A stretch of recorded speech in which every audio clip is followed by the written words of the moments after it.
कथा हम सुनाते हैं। एक महापुरुष थे वृंदावन में, वो नेत्र बंद करके श्यामा श्याम का नित्य विहार दर्शन किया करते थे। परंतु एक बार उन्होंने अपने मानसी भाव में क्या दर्शन किया कि ठाकुर जी और किशोरी जी दोनों वन में विहार कर रहे हैं, और इतने में ही किशोरी जी बोली, हे श्याम सुंदर, जी वृक्ष कितना बढ़िया है, यहाँ पे फल कितने बढ़िया लगे भाई, पर मैं तो कहा करूं, जे तो बड़ा ऊंचो है, मैं तो यह फल को ले ही नहीं पाऊंगी। ठाकुर जी बोले, आपको फल प्रिय लगा? श्री जी बोली, हाँ मुझको बहुत प्रिय लगो। सोई ठाकुर जी ने कहा कियो, दोनों हाथन से ऐसे उछल के डाल पकड़ी और डाल नीचे झुका दी। और ये महापुरुष दर्शन कर रहे हैं अपने मानसी में, और डाल नीचे झुका दे। किशोरी जी से बोले, ले फल नीचे आ गयो, अब तोड़ लो याकू। श्री जी ने फल तोड़ा, फल मुख से लगा के उसका अधर रस पान किया।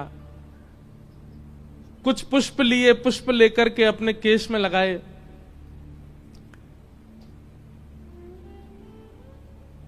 इतने में ठाकुर जी बोले, श्री जी ये ज्यादा भारी ना है, ये ज्यादा कड़ो ना है, ने पकड़ के देखियो है डाल को। श्री जी ने जैसे ही डाल पकड़ी, सोई ठाकुर जी ने छोड़ दी। अब जैसे ही ठाकुर जी ने छोड़ी, सोई श्री जी लटक गई वासों। अब वो डाल ऊपर गु गई, अब श्री जी ऐसे बातें लटक गई। अब ठाकुर जी जोर जोर से हंसने लगे, बोले, आए आनंद आए, बड़े प्रेम से फल तोड़ रहे, बड़े प्रेम से पुष्प निकाल के चयन कर रहे, यो ना लगी ने को नेक सो लाला इतनी बड़ी डाल को पकड़ के इतनी देर तक खड़ो है, अब पता चली। अब या दृश्य को वो महापुरुष देख रहे थे, और देखते देखते उनको बहुत जोर से हंसी आने लगी। इतनी जोर से हंसे, उसी समय उनकी कुटिया के बाहर से कोई विकलांग ब्रजवासी जा रहा था। उसके पैर, एक पैर नहीं था, वो बेचारे लंगड़ा के चल रहे थे। और उसी समय इनकी हंसी निकली, तो बाहर से जाते हुए उस व्यक्ति ने मन में विचार किया, ये मेरी दुर्बलता पे हंस रहे हैं, मेरी चाल पर हंस रहे हैं, मैं ऐसे लंगड़ा के चल रहा हूं इसलिए इनको हंसी आ रही है।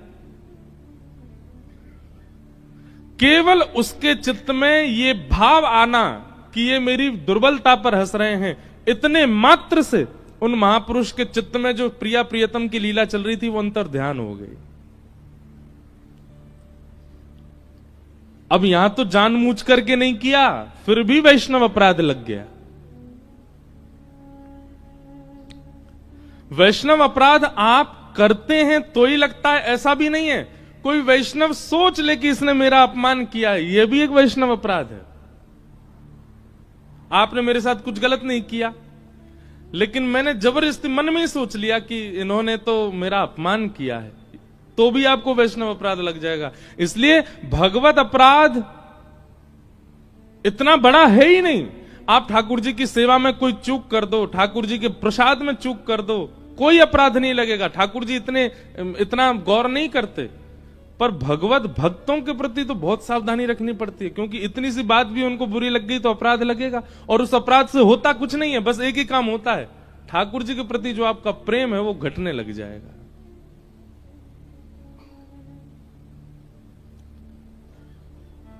इसलिए वैष्णव अपराध से बचना है। अब आप कहेंगे, महाराज जी वैष्णव अपराध तो इतना सूक्ष्म है, अब ना जाने किस किस को हमारी बातें बुरी लग रही होंगी, कहां तक बचें इससे? उसका एक ही उपाय है। जैसे आप लोग नियम बनाते हैं, सुबह उठते ही ठाकुर जी को प्रणाम, मध्य भोजन करते ठाकुर जी को प्रणाम, रात्रि सोने से पहले ठाकुर जी को प्रणाम, ऐसे ही नित्य वैष्णव प्रणाम का नियम ले लीजिए।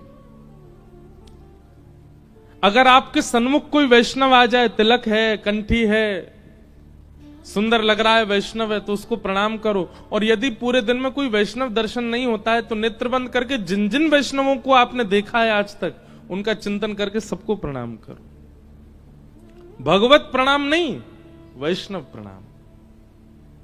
वृंदावन गए थे, वहां वो महाराज जी मिले थे, वहां पर एक दंपति मिले थे, दोनों पति पत्नी वैष्णव थे, उनको भी प्रणाम, उनके बालक को भी प्रणाम। रिक्शा चलाने वाले भैया राधे राधे बोल रहे थे, उनके भी माथे पर तिलक लगा था, उनको भी प्रणाम। कचौड़ी खिलाने वाले महापुरुष जो थे वो भी चंदन छापा लगाए हुए, वो भी वैष्णव दिख रहे थे, उनको भी प्रणाम। अरे कहां तक कहें, हमको तो बंदर में भी वैष्णव दिख रहे थे वृंदावन में, उनको भी प्रणाम। नित्य सन्मुख आने वाले वैष्णवों को तो प्रणाम कीजिए, पर कहीं आप ऐसे शहरों में रहते हैं जहां वैष्णव है ही नहीं, तो क्या करें? जिन जिन वैष्णवों से आप मिले हो उनका चिंतन करो, नेत्र बंद करके उनको याद करो और उनको प्रणाम करो। नित्य वैष्णव प्रणाम का नियम धारण करने से वैष्णव अपराध घटता है और आपका जो प्रेम ठाकुर जी के प्रति है वो फिर से वर्धमान होने लगता है, बढ़ने लगता है। इसलिए जिनका ये भाव है कि आपका पहले प्रेम बहुत था ठाकुर जी से लेकिन अब घट रहा है, तो आपने कोई वैष्णव अपराध किया है। और आपने जानबूझ के ना भी किया हो तो किसी वैष्णव को शायद आपकी कोई बात अनुचित लगी है। ठाकुर जी देखो कितने बड़े पक्षपाती हैं, कभी कभी मन में आता है मेरे, इन जैसा कोई पक्षपाती नहीं है। इनके साथ कुछ आपने अनुचित क्रिया करी, इनको बुरा नहीं लगता, पर इनके जनों के साथ आपने अगर किंचित भी कुछ किया, ये दूर हो जाते हैं आपसे। जैसे मित्रों में एक भाव चलता है ना, ए सुन अब मेरी उससे लड़ाई हो गई, तू भी उससे बात नहीं करेगा। स्कूल में, कॉलेज में या परिवार में ऐसा होता है ना कि हम अपने दूसरे मित्रों से क्या कहते हैं, बोले अब मेरी उससे लड़ाई हो गई है, तू भी उससे बात मत कर। और कहीं उसको दिख जाता है कि तुम उससे बात कर रहे थे तो वो आपसे भी नाराज हो जाता है, बोले उससे मेरी लड़ाई चल रही, तू उससे क्यों बात कर रहा था? तो ठाकुर जी वो बीच वाले हैं। कोई वैष्णव आपसे नाराज हुआ है, आपके प्रति उसका मन में भाव आया, ठाकुर जी पहले किनारे होते हैं, बोले भैया हम कैसे मिल सकते हैं आपसे, आप तो हमारे वैष्णव के जो है अपराधी हो। इसलिए भैया भोग में चूक हो जाए चलेगा, श्रृंगार में चूक हो जाए चलेगा, सेवा में चूक हो जाए चलेगा, नाम जप में चूक हो जाए, पाठ में चूक हो जाए चलेगा, पर किसी वैष्णव भक्त के प्रति चूक मत कीजिएगा। और इससे बचने का एक ही उपाय है, दिन में और रात्रि में जो जो वैष्णव आपके चिंतन में आते हो सबको प्रणाम करो, सबसे क्षमा मांगो। और फिर भी अगर आपका प्रेम नहीं बढ़ रहा हो, या तो द्वारिका में या फिर वृंदावन में, अयोध्या में, जगन्नाथपुरी में, जहां आपका मन करे, एक वैष्णव भोजन कराइए, असंख्य वैष्णवों को उसमें बुलाइए। वृंदावन में जाकर के खूब सारे महात्माओं का भंडारा करा दो,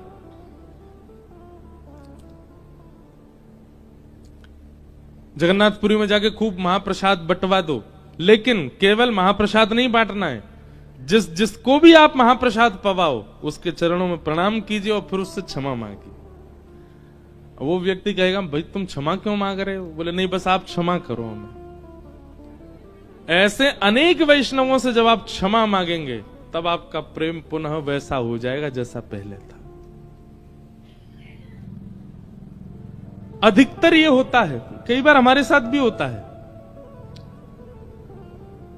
कई बार हमें लगता है कि हम लाल जी से इतनी दूरी, कभी कभी व्यस्तता के कारण हमारी दूरी बनती, पर व्यस्तता के कारण दूरी नहीं है। ये भी एक वैष्णव अपराध है। हमसे क्या वैष्णव अपराध होता है? इतने लोग दूर दूर से आते हैं हमसे मिलने, इतने लोग दूर दूर से आते हैं कथा में, कोई कुछ भाव लेके आता है, कोई लिख के लाता है, कोई कुछ वस्त्र लाता है, पर इतनी संख्या होने की वजह से हम क्या करते हैं, सबको दूर से ही प्रणाम करते हुए निकल जाते हैं। अब दूर वाला व्यक्ति बैठा, बोले मैं इतनी दूर से चल के आया, बस पकड़ के, ट्रेन पकड़ के, कहां से महाराज जी से मिलने आया, 2 मिनट भी नहीं मिले महाराज जी। अब उसके चित्त में ये भाव मेरे प्रति आते ही मुझे वैष्णव अपराध लगा। और इसी के कारण हमारे लाल जी हैं साथ ही, पर 24 घंटा हम सेवा नहीं करते उनकी। और उसमें बहाना क्या बन गया, व्यस्त हैं बहुत ज्यादा, यहां जाना वहां जाना, ये करना वो करना। कभी कभी जब संयोग मिलता है ठाकुर जी का, सेवा प्राप्त होती है, तो फिर लगता है कि अब वही वैष्णव जो हमसे नाराज हुए शायद खुश हो गए, इसीलिए लाल जी आ गए, फिर से श्रृंगार करा रहे हैं, फिर से भोजन पा रहे हैं हाथों से। तो वैष्णव अपराध बहुत सूक्ष्म होता है। उससे बचने का एक ही उपाय है, नित्य वैष्णव प्रणाम करो और जब भी अवसर मिले तीर्थ में धाम में जाकर के वैष्णव भोजन कराओ और सब वैष्णवों को दक्षिणा दो, प्रणाम करो, सबसे क्षमा मांगो। आपका प्रेम कभी नहीं घटेगा। मीराबाई के चरित्र में ऐसी भावना आती है कि कई बार मीराबाई के भजन भाव को देखकर के बड़े बड़े उद्योगपति आते थे मीराबाई के सन्मुख। वो पूछते हमें कोई सेवा दे दीजिए। बड़े बड़े उद्योगपतियों की बेटियां अपने घर परिवार को त्याग के मीराबाई के संग रहने को हो जाती थी। तो मीराबाई बस एक कहती, बोले आप पे धन की कृपा है ठाकुर जी के द्वारा, वृंदावन में एक सुंदर भोजन करा दीजिए, सब वैष्णवों को कराओ। अच्छा एक और बात बताएं, कई बार वृंदावन में वैष्णवों को भोजन कराने के बाद भी आपका प्रेम नहीं बढ़ेगा, तो फिर दूसरा उपाय अपनाओ। क्या? वृंदावन के बंदरों को पवा दो। वृंदावन के बंदरों के प्रति भी वैष्णव अपराध बन जाता है। कैसे बंदर हैं यहाँ के, चश्मा लेके भाग गए, मेरा 3 लाख रुपए का चश्मा ले गए। ठाकुर जी की भक्ति घट जाएगी उसी समय। क्यों? बंदर के प्रति भी अपराध नहीं कर सकते आप, वो भी वृंदावन का है। कई बार धामों में आपको बहुत अनुचित स्थिति देखने को मिलेगी, पंडाओं के द्वारा, पुजारियों के द्वारा, ब्राह्मणों को अब पीछे पड़ गए, देने पड़ेंगे इतने रुपया तो देने। एक बार मैं गोवर्धन परिक्रमा कर रहा था तो लग गए 2-4 बालक पीछे। अब वो मांगने लगे, कुछ दे दो दे दो दे दो। दे दिया, फिर भी नहीं माने। अब वो अपने रिश्तेदारों को भी ले आए, तुम भी मांगो, बहुत पैसा वारो दे रो सबन ने, दो मांगो आते। अब मैंने कि भैया हमको करने दो परिक्रमा। छोटे छोटे बच्चे थे, बुरा भी लग रहा था चित्त में, ये क्यों ऐसे डोल रहे हैं यहाँ पे, कहीं इनकी व्यवस्था गिरिराज जी कर दें, कोई बढ़िया पढ़ाई लिखाई करें। और पीछे पीछे भागे, दे दो दे दो दे दो। अब मैं 2-4 को तो दे दिया, फिर मैं भी दौड़ने लगा। मैंने कि भागो भाई। तो एक उनमें छोटी सी लाली थी, उम्र को बोलती है, दे दे नहीं तो आगे चल के तेरा पाम टूट जाएगा। दे दे नास पीटे तेरा मुंह टूट जाएगा। अरे मैंने कि भैया इतनी बद्दुआ मत दो। 1-2 चीज और भी कहीं, वो नहीं बताऊंगा मैं मंच से। तो अब वहां पे भी लगता है कि भाई ये भी एक वैष्णवी है तो वृंदावन के। तो वैष्णव अपराध बहुत सूक्ष्म है, इसलिए उसका एक ही उपाय, ये जितने भी वैष्णव भक्त हैं हमारे भक्तमाल जी में, तो मुझे वो पद याद होना चाहिए था तो मैं सुना था, उसमें एक ही पद में कितने भक्तों को प्रणाम किया गया है।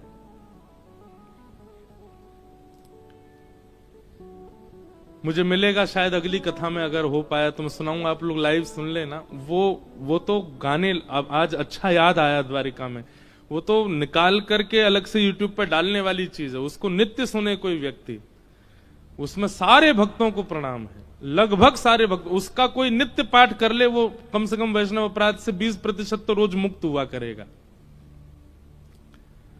तो पूर्ववर्ती जितने भी वैष्णव हैं, रामदास बोढ़ाना से लेकर के मीराबाई तक, जिन जिन को आपको स्मरण आवे सबको प्रणाम करो। प्रत्यक्ष भाव से आपने जिन वैष्णवों का दर्शन किया उनको प्रणाम करो। इनसे भगवत प्रीति बढ़ती है, भगवत प्रेम बढ़ता है, और आपकी जो सेवा में, आपकी रुचि में, आपके भावों में जो न्यूनता आती जा रही है फिर से ठीक होती चली जाएगी। और देखो, किसी पे अगर वैष्णव अपराध ना हो और वो व्यक्ति नित्य वैष्णव प्रणाम करता हो तो फिर क्या होगा? फिर धीरे धीरे उसका प्रेम ठाकुर जी से नहीं, ठाकुर जी का प्रेम उससे बढ़ने लग जाएगा, ठाकुर जी की प्रीति उससे बढ़ने लग जाएगी। मानो आप वैष्णव अपराध से शून्य हो गए, लेकिन फिर भी आप वैष्णव प्रणाम करते हो, भक्त प्रणाम करते हो, तो फिर ठाकुर जी की प्रीति अभी तक आपकी उनके प्रति थी, अब उनकी आपके प्रति होने लग जाएगी, और बढ़ते बढ़ते बढ़ते बढ़ते अटूट हो जाएगी। कल रात्रि में 2 बजे तक मीरा चरित्र पढ़ता रहा। मुझे बहुत प्रिय लगता है मीराबाई का भाव। मैं स्वयं कहूं उसमें मुझे इतनी रुचि नहीं आती, पर कई बार जब मैं कथाएं सुनता हूं, अभी वृंदावन में पूज्य मलुक पीठमाले महाराज जी, उन्होंने पूरी कथा में केवल एक बार 1 मिनट के लिए मीराबाई का भाव कहा। सर से लेके पैर तक के रोंगटे मेरे खड़े हो गए। मीराबाई से एक अलग स्नेह लगता है। अभी नाथद्वारा में हमारे कीर्तिदान गढ़वी आए, गुजरात के गायक, उन्होंने एक पद गाया केवल, उसका मुझे अर्थ भी नहीं पता, बस पहला शब्द पता था, कानूड़ो सु जाने मारी प्रीत। कानूड़ा क्या जानता है मेरे प्रेम को। इतना भाव हो गया, क्योंकि द्वारिका में मीराबाई विलीन हुई हैं श्री ठाकुर जी ने।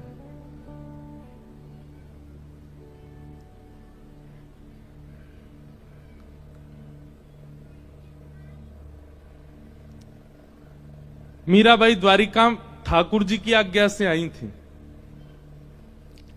वृंदावन में निवास करती थी मीराबाई।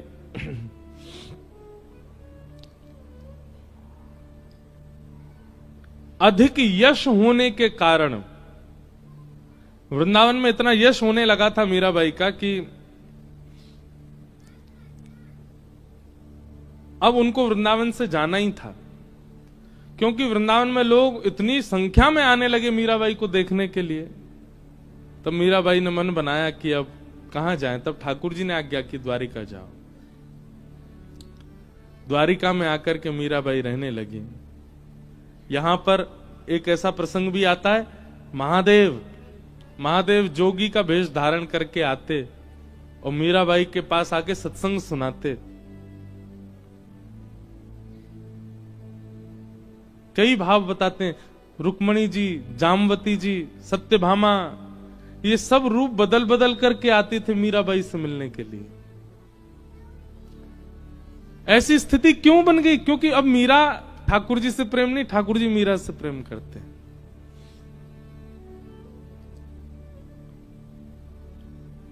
मीराबाई के जो देवर थे, उन्होंने बहुत प्रताड़ना की थी मीराबाई के ऊपर उनके पति के जाने के बाद। लेकिन अब मीराबाई ने जब से मेवाड़ त्याग दिया, मेवाड़ से चली गई वृंदावन, तब से मेवाड़ में भुखमरी होने लगी, अकाल पड़ने लगा, वर्षा नहीं हुई कितने वर्षों तक। बड़े बड़े राज पुरोहितों को बुलाया गया, बड़े बड़े संतों को बुलाया गया, और सबने अपने ज्योतिष विद्या आदियों से केवल एक ही उपाय बताया, बोले घनघोर वैष्णव अपराध लगा है मेवाड़ को। क्यों? मीराबाई को प्रताड़ना दी है।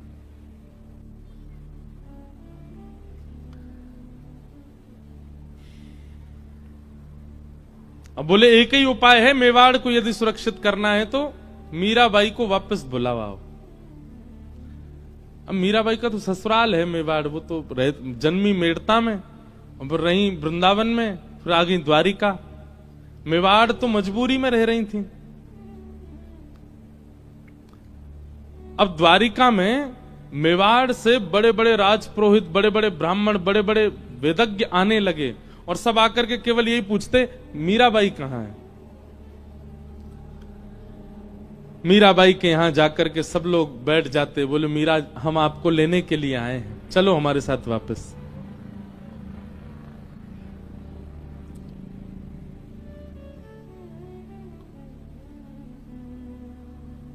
मीराबाई कहती, अब मैं थक चुकी हूं, अब मैं वापस नहीं, मैं मिलने के लिए आई हूं ठाकुर जी से, दूर होने के लिए नहीं आई हूं। खूब प्रयास किए पर मीराबाई वापस नहीं गई। तब आपके देवर ने, राणा ने, बड़े बड़े पुरोहितों को भेजा और कहा, आपके परिवार को मैं इतना धन दूंगा, आप जाके द्वारिका में अनशन पे बैठ जाओ। बोले या तो हम प्राण त्याग देंगे, नहीं तो मीरा हमारे साथ चलो वापस।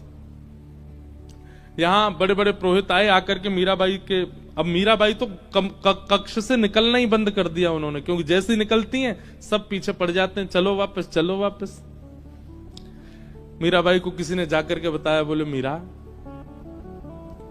समुद्र के तट पर, गोमती के तट पर सब राज पुरोहित अनशन पर बैठे हैं तुमको ले जाने के लिए।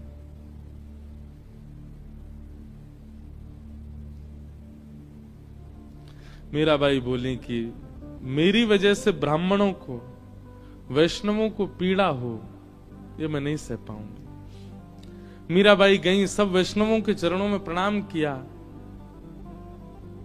बोले आप क्या चाहते हैं? बोले हम एक ही बात चाहते हैं, हमारे संग मेवाड़ चलो वापस। आपके बिना मेवाड़ का सर्वनाश हो जाएगा। मीराबाई बहुत देर तो रुदन करती रही, अब कैसे जाऊं उस स्थान पर वापस। अब स्थिति अलग हो चुकी है मीराबाई की। लेकिन इतने सारे ब्राह्मण कुल पुरोहितों को पीड़ा में देख करके मीराबाई बोली, ठीक है मैं एक बार द्वारिकाधीश से प्रार्थना करूं, अगर वो आज्ञा दे देंगे तो मैं चल दूंगी।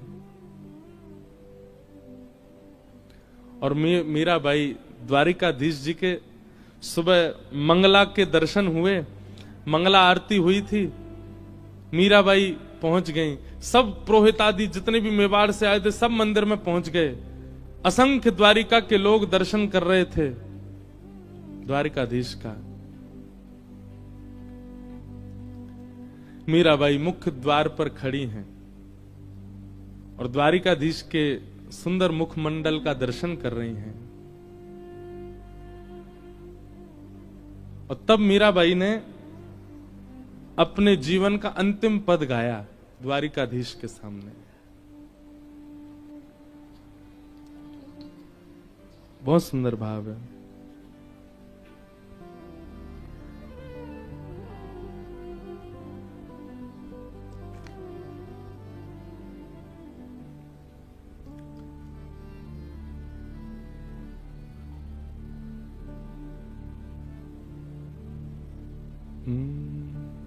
साजन सुध जू जानो तू लीज, साजन सुध जू जानो तू।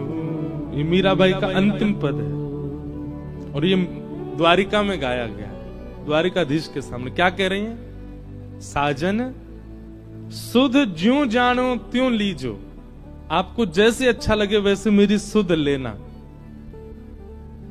साजन सुध ज्यों जानो त्यों लीजो, साजन सुध ज्यों जानो त्यों लीजो।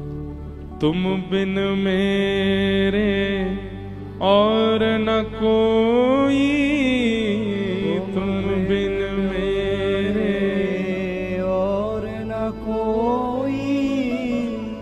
कृपा राबरी कीजे,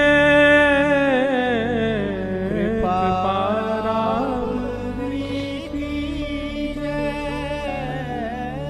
दिवस न भूख रैन नहीं निद्रा, दिवस न भूख रैन नहीं निद्रा।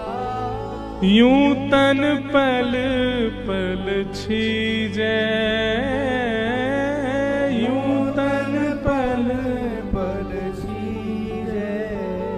साधन साजन सुध जूं जानो तुम लीजे, साजन सुध जूं जानो तुम। इस पद में मीराबाई अपने संपूर्ण जीवन की पीड़ा कह रही हैं। बोले मैं थक गई द्वारिकाधीश, आपने कितना नचाया मुझे, मेड़ता से मेवाड़ भेज दिया, ब्याह करा दिया, मेरा पति पधार गए, उसके बाद इतना सब कुछ मेवाड़ में हुआ, वापस मेड़ता आ गई और फिर मेड़ता से वृंदावन बुला लिया, वृंदावन में निकुंज के दर्शन करा दिए।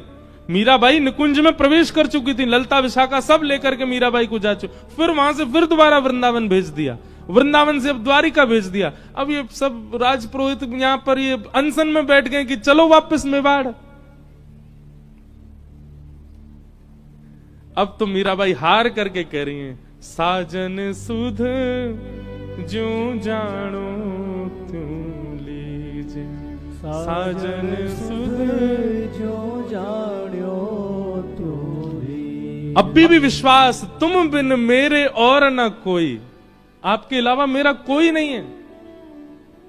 मेरा जीवन कैसा हो गया है, दिवस ना भूख, दिन में मुझे भूख नहीं लगती, रैन नहीं निद्रा, रात में मुझे नींद नहीं आती है। यूं तन पल पल छीजे, एक एक क्षण में मेरा तन घटता जा रहा है। पर मैंने आज तक आपके किसी भी भाव में अपनी टांग नहीं अड़ाई। आपने कहा वृंदावन जाना, गई। आपने कहा मेवाड़ जाना, गई। आपने कहा ब्याह करना है, किया। आपने कहा द्वारिका आना है, आ गई। पर नाथ, और ये अंतिम पंक्ति मीराबाई कहती हैं, मीरा के प्रभु गिरधर नागर, मीरा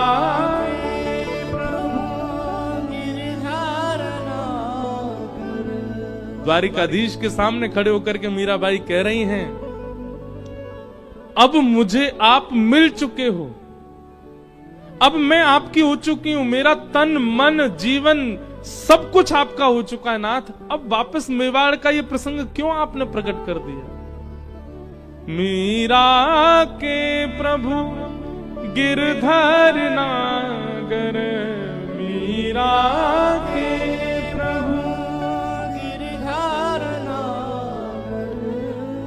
मिल बिछुरण मत दीजे, मिल बिछुरण मत दीजे। अब मिलने के बाद बिछुड़िए मत नाथ। अब मैं नहीं जाना चाहती आपसे दूर। मिल बिछुरण मत दीजे, ये शब्द जैसे ही गाया मीराबाई ने, शंख चक्र गदा पद्मधारी द्वारिकाधीश प्रत्यक्ष प्रकट हो गए सामने। और कैसे प्रकट हुए, दुल्हा के भेष में, सहरा बांध करके, बढ़िया सुंदर अचकन पहन करके, और जैसे एक दुल्हा के हाथ रचे होते हैं मेहंदी में, ऐसे द्वारिकाधीश के हाथ रचे हैं। क्योंकि मीराबाई बीण ही मांगती थी, ठाकुर जी को अपना प्रियतम ही मानती थी। ठाकुर जी बिल्कुल दुल्हा के रूप में, मंगला के दर्शन में द्वारिकाधीश प्रभु दुल्हा के रूप में प्रकट हो गए। सुंदर सिर पर सहरा पहना है और बढ़िया किरीट धारण किया है, गले में मालाएं पहनी है, हाथ पूरे रचे हुए मेहंदी से, सुंदर बिल्कुल एक दुल्हा के भांति ठाकुर जी प्रकट हो गए। मिल बिछुरन मत दीजे, मिल बिछुरन मत दीजे, बार बार मीराबाई इस भाव को गाती जा रही है। एक अद्भुत प्रकाश द्वारिकाधीश के मंदिर में प्रकट हुआ, मानो सूर्य चंद्र एक साथ प्रकाशित हो गए हों। जितने दर्शनार्थी खड़े थे सबके नेत्र बंद हो गए, कोई देख नहीं पा रहा है स्थिति को। और मीराबाई बढ़ती जा रही हैं द्वारिकाधीश की ओर। मिल बिछुरन मत दीजिए। जैसे ही गर्भगृह में मीराबाई ने प्रवेश किया, दोनों अंकों से द्वारिकाधीश ने मीराबाई जो चरणों में प्रणाम कर रही थी उनको उठा करके हृदय में, हृदय से जैसे लगाया, मीराबाई प्रविष्ट हो गई श्री द्वारिकाधीश। तेज विश्राम हुआ, वो प्रकाश जैसे शांत हुआ, सब लोग अफरा तफरी मच के ढूंढने लगे, कहां है कहां है कहां है। तभी पुजारी जी की दृष्टि गई और श्री द्वारिकाधीश के हृदय पटल में से मीराबाई प्रविष्ट तो हो चुकी हैं, वो तो दिखी नहीं, पर मीराबाई की जो ओढ़नी थी उसका छोड़ धीमे धीमे धीमे धीमे भीतर जा रहा था। तुरंत पुजारी जी ने जाकर के वो छोड़ पकड़ लिया, परंतु नहीं रोक पाए और मीराबाई ठाकुर जी में विलीन हो गई। साजन सुध जो जानो तुम लीजे, साजन सुध जो जानो मीरा के प्रभु गिरधर नागर, मीरा के प्रभु गिरधर नागर, मिल बिछुरन मत दीजे, मिल बिछुरन मत दीजे, साजन सुध जो जानो साजन सुध और मीराबाई विलीन हो गई द्वारिकाधीश में। और उस दिन द्वारिकाधीश का मुखमंडल इतनी प्रसन्नता में, ऐसा अद्भुत दर्शन द्वारिका में कभी नहीं हुआ ठाकुर जी का। सब लोगों ने दंडवत प्रणाम किया, मीराबाई सा की जय हो, मीराबाई सा की जय हो, सब जय जयकार करने लगे। कितने लोगों ने तो मीराबाई के वियोग में प्राण त्याग दिए। मीराबाई विलीन हो गई ठाकुर जी में।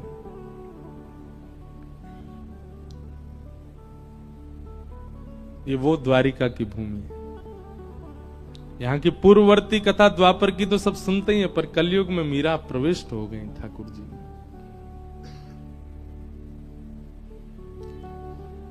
मिल बिछुरन मत दीजिए, क्योंकि मीराबाई कह रही है कि अब मैं वैष्णव अपराध नहीं कर सकती, ये सब अनशन कर रहे हैं, मैं मेवाड़ जा नहीं सकती।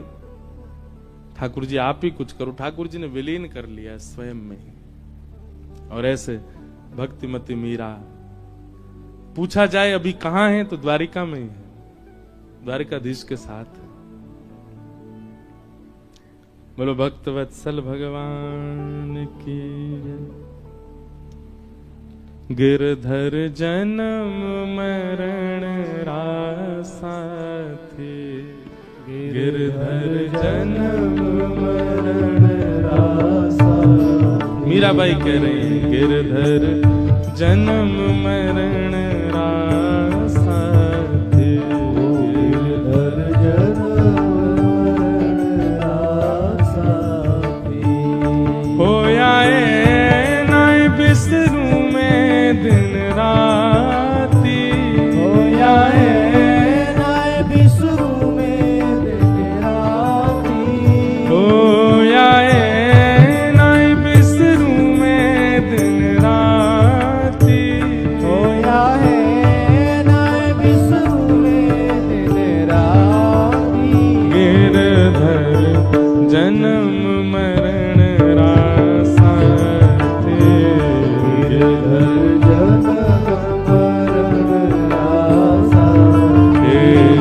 गिरधर जन्म मरण रासा थे, गिरधर जन्म। बोलो द्वारिकाधीश की जय हो।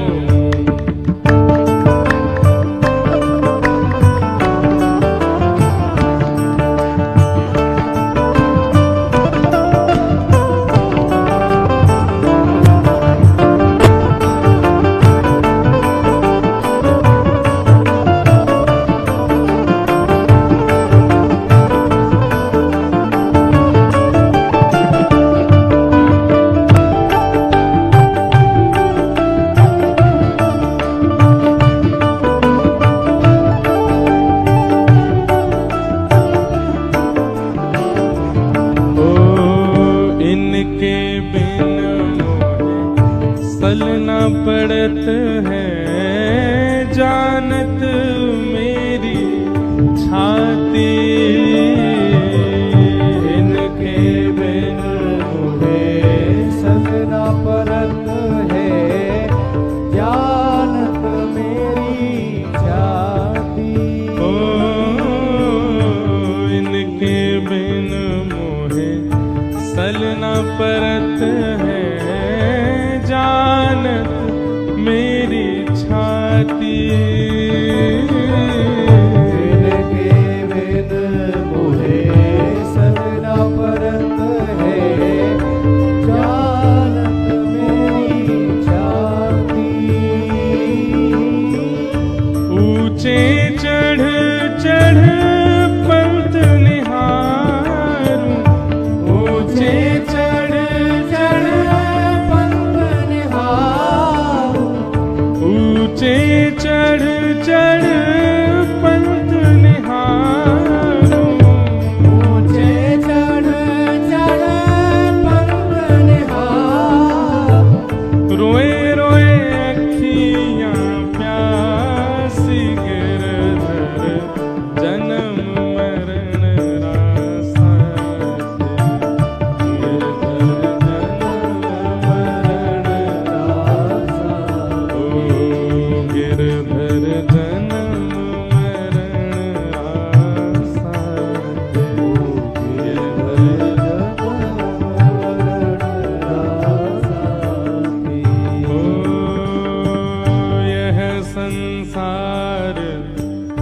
सकल जग झूठा झूठा कुल रानाता,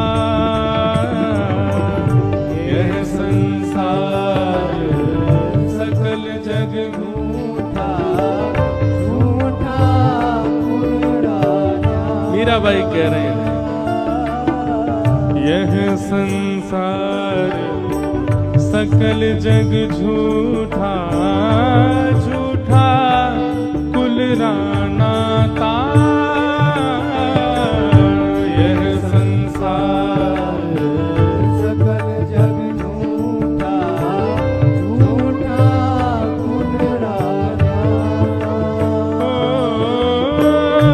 मीरा के प्रभु गिरधर नागर, मीरा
कहते हैं मीराबाई वृंदावन में विलीन हुई, कहीं और का बताते, पर हमारे वृंदावन में आज भी मीराबाई की एक वंश की एक माता जी हैं। उन्होंने मीरा चरित्र स्वयं लिखा, उन्होंने उसमें वर्णन किया कि वे द्वारिकाधीश में विलीन हुई, द्वारिका में ही श्री ठाकुर जी में विलीन हुई मीराबाई। ऐसे ठाकुर आज जब दर्शन करने जाओ, अब तो कब जाएंगे, 12 तो बजने वाले हैं। हमारा तो लोभ था कि आज 12 साढ़े 12 तक कथा विश्राम करके हम तुरंत दौड़ के दर्शन करे आएंगे और फिर हम निकल जाएंगे। अभी तो हमने भागवत जी खोली नहीं है, अंतिम दिन की कथा तो प्रारंभ हुई ही नहीं है अभी। पर कथा हमने कहा ना, यहां बैठ के अभी तो 2 प्रश्न थे, एक ही बोल पाए, उसी में पूरा समय निकल गया। पर जब दर्शन करो द्वारिकाधीश के, जो लोग रुक रहे हों, मीराबाई का कोई पद जरूर गाना ठाकुर जी के आगे। मीरा यही है, द्वारिकाधीश में ही है। द्वारिका के श्री कृष्ण भक्ति प्रदान करने वाले तो हैं ही, पुण्य प्रदान करने वाले तो हैं ही, यश कीर्ति वैभव प्रदान।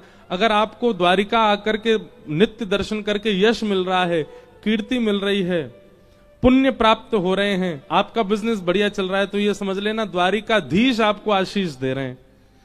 पर द्वारिका आकर के अगर आपके चित्त में प्रेम लक्षणा भक्ति बढ़ रही है, तो सोच लेना द्वारिकाधीश के चित्त में बैठी मीराबाई आपको देख रही है। अगर प्रेम लक्षणा भक्ति की कामना है तो श्री द्वारिकाधीश जी के चित्त की ओर देखो, वहां मीरा बैठी, मीराबाई।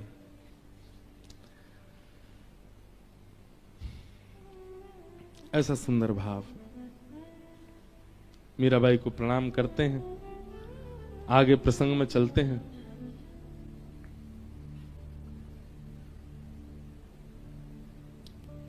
किन्हीं का प्रश्न है कि अटेंशन सीकिंग बिहेवियर का कारण क्या है और इसका त्याग समाधान कैसे है।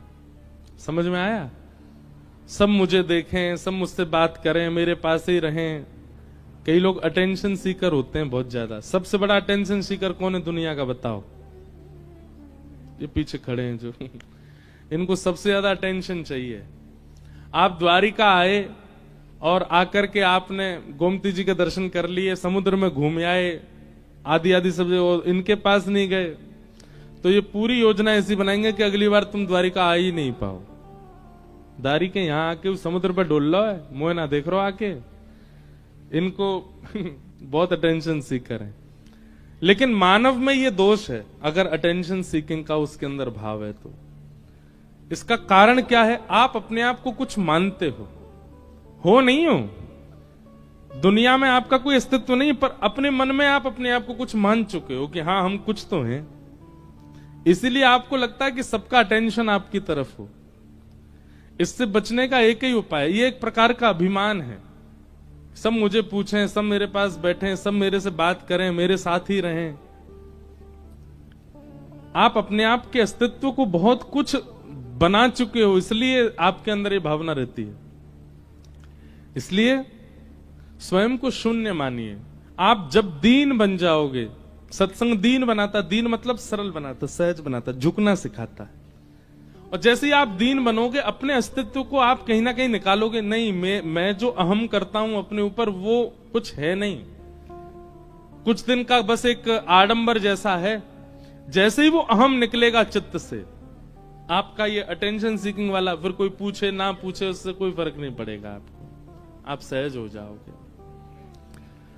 तो ये आध्यात्म से ही होगा, सत्संग से ही होगा। खूब श्रवण किया करो, उसी से ही धीरे धीरे अपने आप को जो आप मान बैठे हो अपने अंदर ही कि हम कुछ हैं, वो निकलेगा चित्त से।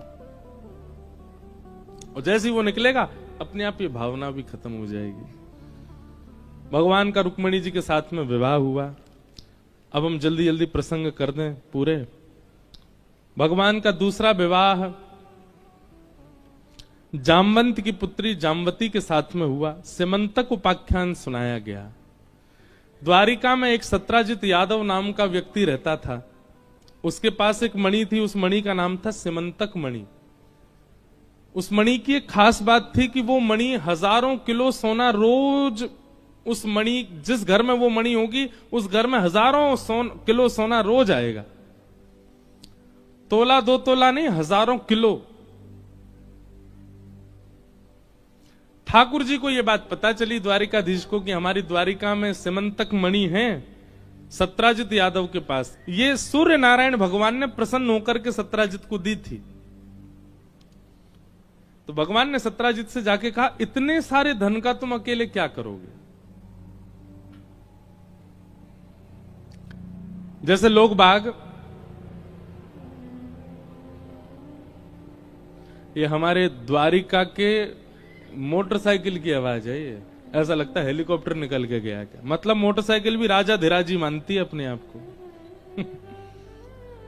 जब जब निकलती है ऐसा लगता है कोई नेताजी हेलीकॉप्टर से गए हैं क्या ऊपर से। तब बाद में पता चलता है नहीं नहीं, राजा धीराज की भूमि है ना, यहाँ मोटरसाइकिल भी वो। अच्छा, हमारे यहाँ तो इतनी छोटी मोटरसाइकिल होती है, यहाँ कितनी ऊंची होती है, 2 सीढ़ियां चढ़ के फिर बैठना पड़ता है उस पर। क्या बोलते हैं उसको, है छकरा, छकरा ना। अभी तो थोड़ी कम हो गई संख्या, पहले बहुत चलती थी महाराज। ऐसे ऊपर चढ़ जाते हैं उस पर ऊपर, छकरा वाले भी बता देते हैं, पूरी दुनिया हल्ला करते हुए जाते, राजा धीराज की बाइक है।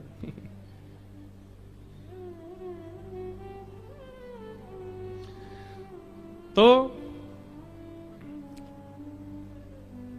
सत्राजित नाम का यादव रहता था। द्वारिका में, उसके पास सीमंतक मणि थी। भगवान को जब पता चला कि भाई इस पर एक मणि है, ठाकुर जी ने जाके कहा अकेले तुम इतने सारे धन का क्या करोगे, इसको द्वारिका के कार्यालय में दे दो, इससे जितना भी धन निकलेगा उससे द्वारिका का हम मंगल करेंगे, और तुम अपना बांध दो, तुमको कितनी जरूरत है प्रतिदिन, क्योंकि भाई एक दिन में जितना सोना आता है ना, इतना तो तुम पूरे जीवन में उपभोग नहीं कर पाओगे। एक दिन में हजारों किलो सोना और तुम पूरा जीवन भी लगा दोगे तो भी उसका उपभोग नहीं कर पाओगे, इतने धन का क्या करोगे। इसलिए इसको द्वारिका में जमा करवा दो कार्यालय में, इससे जो धन आएगा उससे द्वारिका का विकास होगा। बंधुओं, द्वारिका अभी जो हम देखते हैं ये भगवान की सभा स्थली थी, स्वधर्मा सभा थी। यहां पर ठाकुर जी जिस द्वारिका में रहते थे वो कितनी बड़ी थी, 1200 किलोमीटर की। कितनी, भागवत जी में वर्णन 1200 किलोमीटर, मतलब यहां से वृंदावन हो जाएगा 1200 किलोमीटर। यहां से वृंदावन 1200 किलोमीटर ही होगा। मैं तो 2-3 बार गाड़ी से भी आया हूं। इतनी विस्तृत द्वारिका थी पूरी समुद्र के अंदर, जो डूब चुकी है।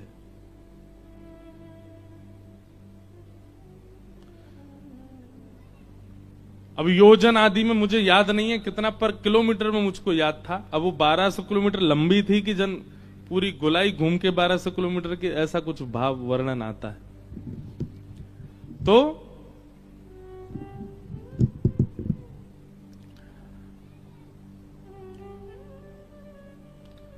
इतनी बड़ी द्वारिका, करोड़ों यदुवंशी थे यहां पर। तो भगवान ने कहा इस मणि से जो भी धन आएगा उससे हम यदुवंशियों के बच्चों को पढ़ाएंगे, उनका मतलब द्वारिका का इंफ्रास्ट्रक्चर बढ़िया बन जाएगा। ये धन, ये मणि तुम कार्यालय में जमा करा दो। सत्राजित ने मना कर दिया। सत्राजित यादव का छोटा भाई था प्रसेन। एक दिन उसने अपने भैया से कहा भैया मणि दो, मैं गले में पहन के पूरे नगर में घूमूंगा, सबको दिखाऊंगा देखो ये मणि। तो जिन पर धन आता है वो दिखावा भी आता है साथ में।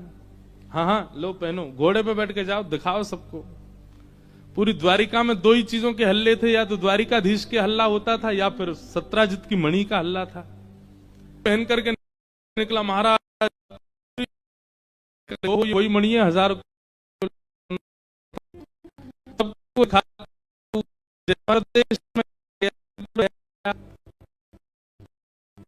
तभी चला गया। 5 कृष्ण भाग चुरा ली है, इसको देखने से कलंक लग जाए। किसी व्यक्ति को हमें पता कलंक, ऐसे लोग व्याख्यान जो अभी हम सुना रहे, अगर ये सुन लिया आपने, इसके बाद आपको कलंक नहीं लगेगा। ये इस कथा की महिमा है। ठाकुर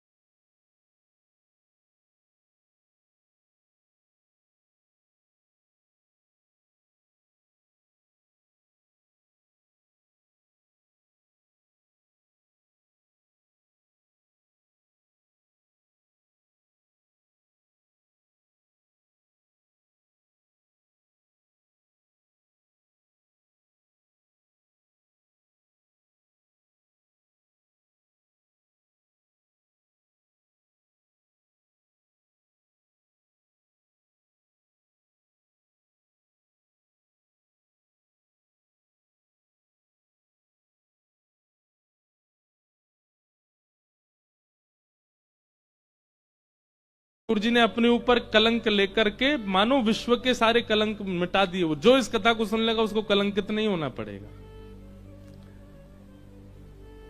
ठाकुर जी के ऊपर कलंक लग गया, भगवान ने मणि चुराई, और द्वारिका के लोगों ने एक बार भी विचार नहीं किया। सब लोगों ने सर हिला के हामी और बड़ी, हाँ हो सकता है द्वारिकाधीश ने मणि चुराई हो। ठाकुर जी के पास जब ये बात पहुंची कि पूरी द्वारिका में हल्ला हो रहा है कि सत्राजित की मणि आपने चुरा ली है, भगवान बहुत जोर से मुस्कुराए, बोले ये संसार की रीति है। द्वारिका बसाई हमने, यदुवंशियों को मथुरा से लेकर के हम आए, इनके बच्चों को पढ़ाना लिखाना पहनाना खिलाना सुलाना सबकी जिम्मेवारी हम ले रहे हैं। पूरे द्वारिका की जिम्मेवारी हमने अपने ऊपर उठा रखी है, पर एक बार भी इन लोगों ने मेरे ऊपर कलंक लगाने से पहले विचार नहीं किया।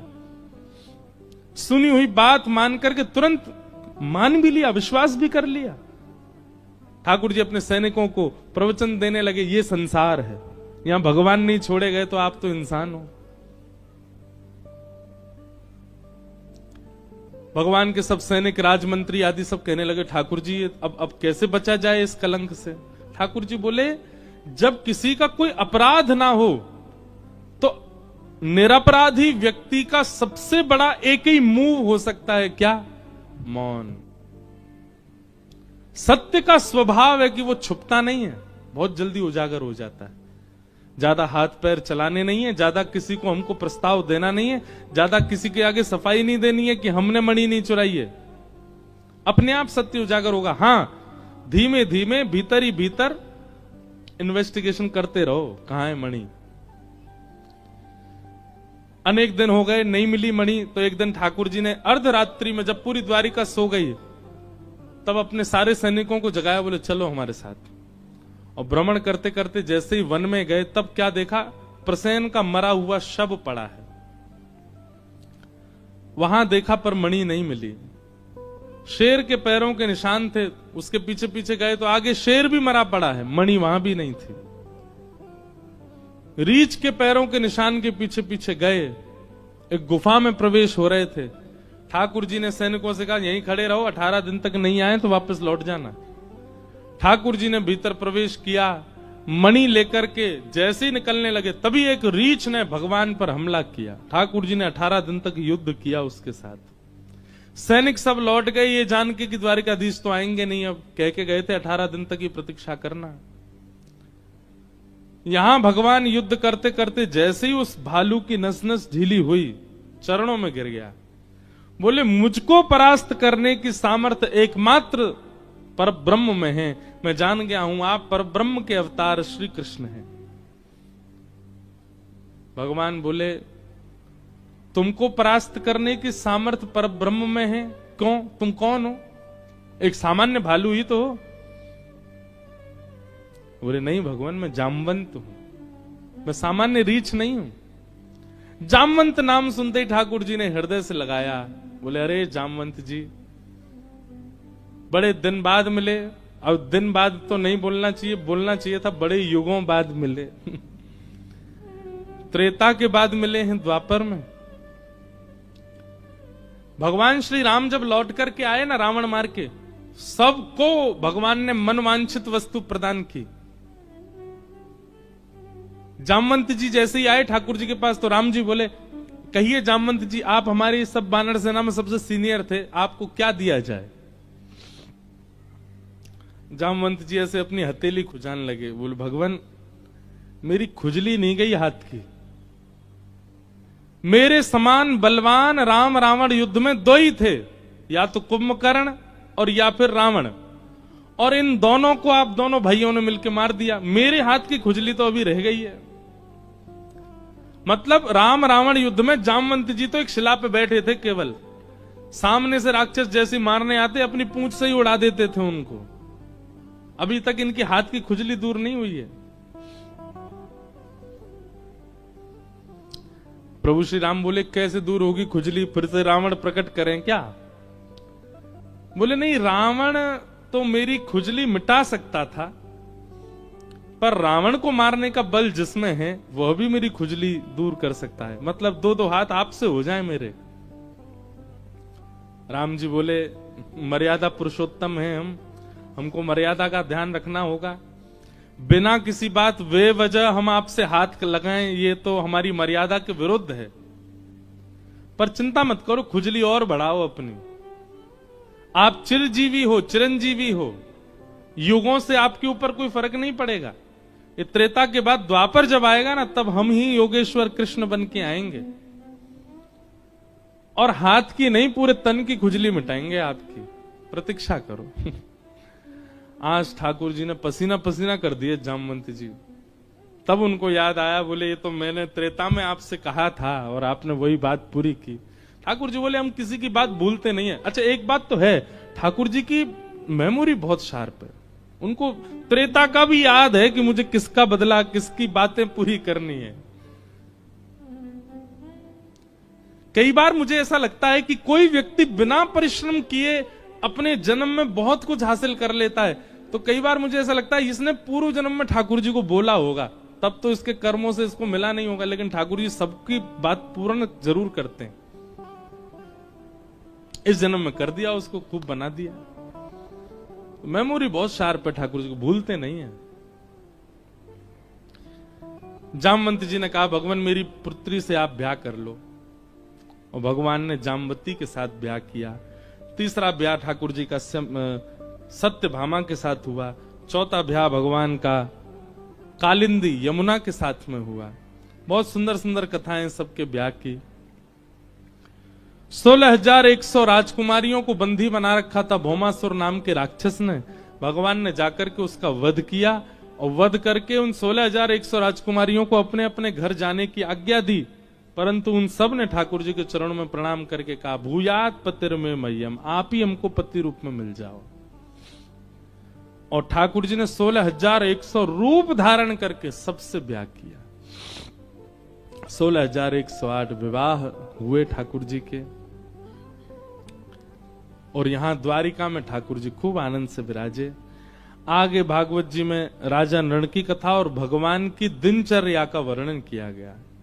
ठाकुर जी सुबह ब्रह्म मुहूर्त में उठ जाते हैं, और उठकर के सबसे पहले ठाकुर जी वृंदावन का स्मरण करते हैं, ब्रज वृंदावन को याद करते हैं, ब्रज की गोपियां श्री राधा रानी का स्मरण करते हैं। आज भी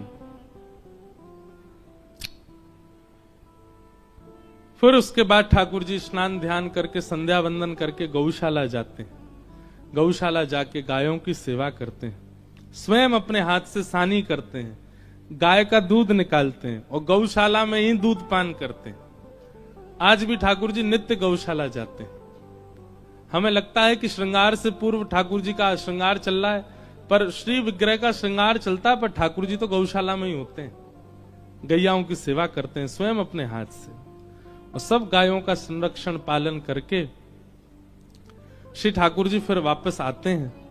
उसके बाद ठाकुर जी श्रृंगार धारण करते हैं, और श्रृंगार धारण करने के बाद फिर अपनी स्वधर्मा सभा में बैठते हैं। पूरी दिनचर्या भागवत में लिखी है। स्वधर्मा सभा में बैठकर के ठाकुर जी सब जनों की पीड़ा सुनते हैं, आर्त सुनते हैं, प्रशंसा सुनते हैं, भाव सुनते हैं, द्वारिका में क्या चल रहा है क्या नहीं सबकी जानकारी लेते हैं।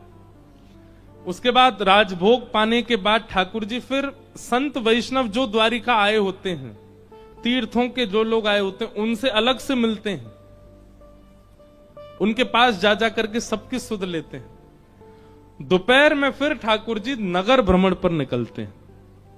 इतना सुंदर वर्णन है ठाकुर जी के नगर भ्रमण का द्वारिका का, कि जितने भी पीड़ित लोग होते हैं, किसी को ज्वर चढ़ा है, किसी को कोई बीमारी हो गई है, वो सब लोग अपने अपने द्वार पर खड़े हो जाते हैं, और द्वारिकाधीश केवल दृष्टि मात्र से देखते हैं और सबकी पीड़ा दूर हो जाती है।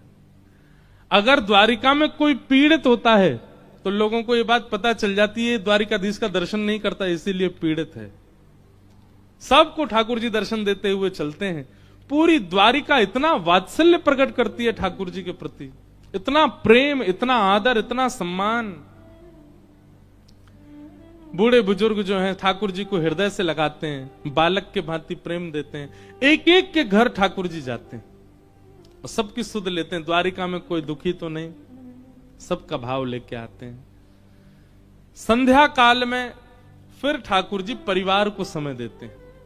सब पत्नियों के पास अलग अलग रूप धारण करके जाते हैं। 16,108 रूप धारण करके ठाकुर जी एक एक पत्नी के साथ रहते हैं, और कहीं भी किंचित किसी को पता नहीं चलने देते। पत्नियां पूछती हैं आप सबसे पहले किसके पास गए थे आज? सब पत्नियों को एक साथ बोलते हैं देवी सबसे पहले तुम्हारे पास ही आया हूं मैं। रुक्मणी, जाम्बती सबके पास तो बाद में जाऊंगा, पहले तुम्हारे पास आया हूं। सब इतनी खुश हो जाती हैं।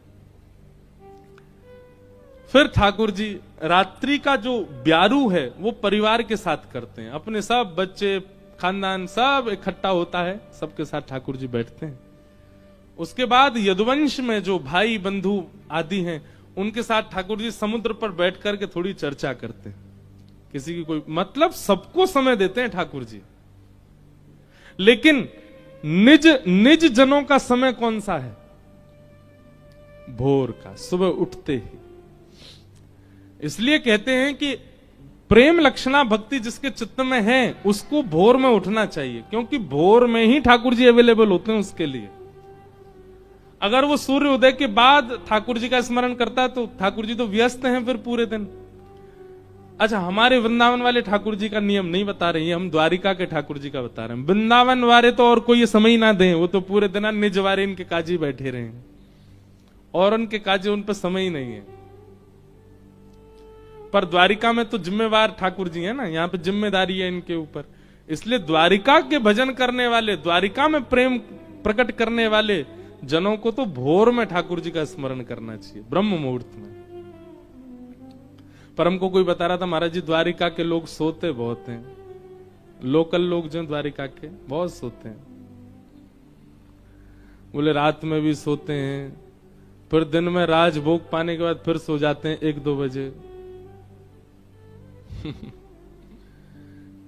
मैंने कहा यहां सभी राजा धीराज हैं, उसी की तरह रहते हैं, राजाओं की तरह ही।